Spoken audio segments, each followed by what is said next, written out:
Revelation chapter 4. Then I looked, and there was the Lamb standing on Mount Tziyon, and with him were 144,000, who had his name and his Father's name written on their foreheads. I heard a sound from heaven like the sound of rushing waters, and like the sound of pealing thunder. The sound I heard was also like that of harpists playing on their harps.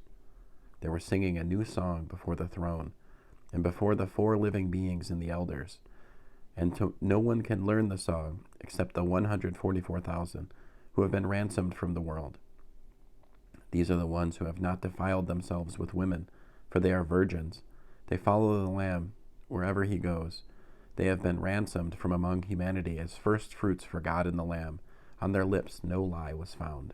They are without defect. Next I saw another angel flying in mid-heaven with everlasting good news, to proclaim to those living on the earth, to every nation, tribe, language, and people. In a loud voice he said, "Fear God, give him glory, for the hour has come when he will pass judgment. Worship the one who made heaven and earth, the sea and the springs of water."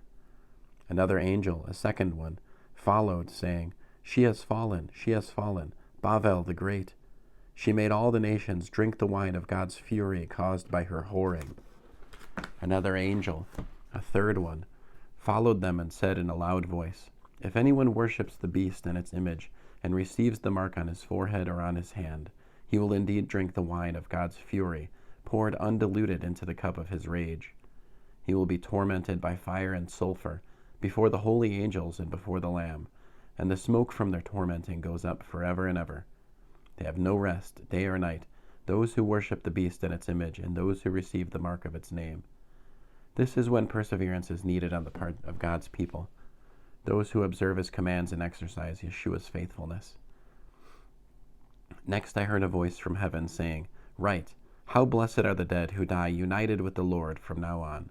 Yes, says the Spirit, now they may rest from their efforts, for the things they have accomplished follow along with them." Then I looked, and there before me was a white cloud. Sitting on the cloud was someone like a son of man, with a gold crown on his head, and a sharp sickle in his hand. Another angel came out of the temple, and shouted to the one sitting on the cloud, "Start using your sickle to reap, because the time to reap has come. The earth's harvest is ripe." The one sitting on the cloud swung his sickle over the earth, and the earth was harvested. Another angel came out of the temple in heaven, and he too had a sharp sickle. Then out from the altar went yet another angel, who was in charge of the fire. And he called in a loud voice to the one with the sharp sickle, "Use your sharp sickle, and gather the clusters of grapes from the earth's vine, because they are ripe." The angel swung his sickle down onto the earth, gathered the earth's grapes, and threw them into the great winepress of God's fury. The winepress was trodden outside the city, and blood flowed from the winepress as high as the horses' bridles for 200 miles. End of Revelation chapter 14.